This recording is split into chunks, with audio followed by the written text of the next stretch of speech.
Well, here we go again. We got a conic section word problem coming at ya.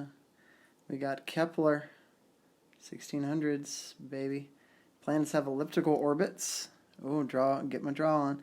Here's a planet. Ooh, elliptical orbit, rotating around the sun. Bam, right there's the sun in all its glory. The sun is at a foci of the ellipse. We know the formula for foci for ellipses. The distance it is from the center is c. So c squared equals a squared minus b squared. If we could figure out the distance the center is, which is at 0, 0 to the sun, that distance is c. The distance the center is to the focus is c. The farthest Pluto is away. The farthest it is away is 7.4.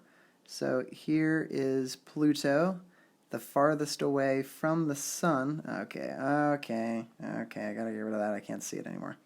So the farthest it is from the sun, this distance is 7.4 billion. 7.4 billion. And the closest it gets to the sun is 4.4 billion. So that distance, there's Pluto, and it's really close to the sun. 4.4. Poor Pluto. Not a planet anymore. 4.4. Alright, so do you notice what we have here? Do you know what this length is called from here to here? That length is the major axis. That's right, major axis. So the major axis, major axis is 7.4 plus 4.4. Sounds like 11.4. That's an equals to sign. Sounds like the major axis is 11. Did I say 11.4? 11.8. So if the major axis is 11.8, then that means half, count them, half of the major axis of, I'll just say MA, half of the major axis is 11.8 over 2. Alright. So we got, what's that? 5.6? Nah, 5.9. Yeah, 5.9. 5.9. So that tells us this distance. Let me clean this up a little bit. If 5.9 is half of the major axis, that means from this center to the edge of the ellipse, that distance is 5.9. It looks like it's about 6 based on the diagram, but it's actually 5.9. So we got the a value. This a value down here. Let me get rid of this for a second. This a value. Get rid of this a little bit. Okay, I'm just gonna clean the whole thing up. It's just getting a little messy. So that 5.9 right there, that's a. So we got a 5.9 squared minus. We don't know what b is yet, but we do know c. If this whole length is 5.9,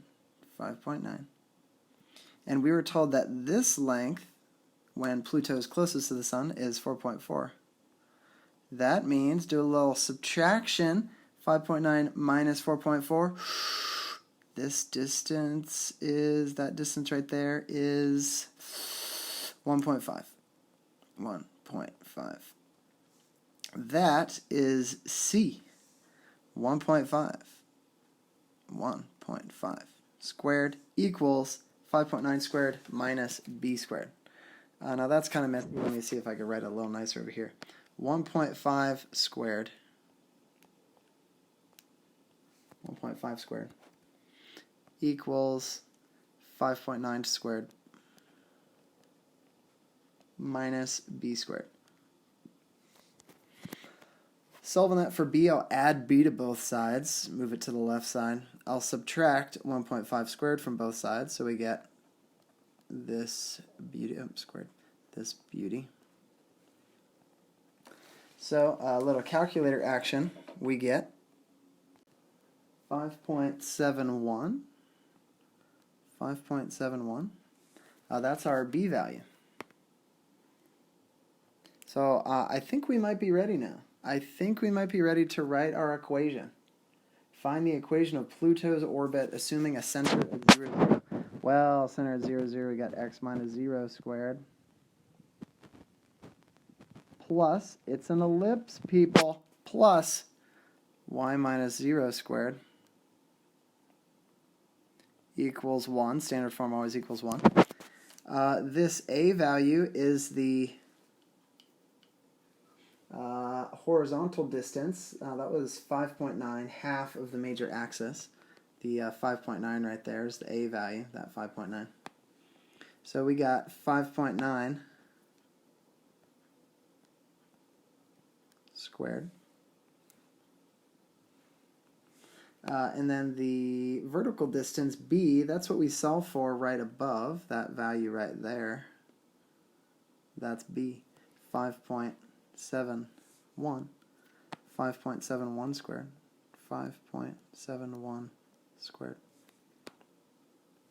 And we can clean it up a little bit, I guess. Use nice blue marker. We get x squared over 5.9 squared. I'm just, let's be honest, I'm just going to leave it 5.9 squared.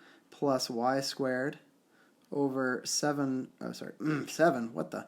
5.71 squared equals 1.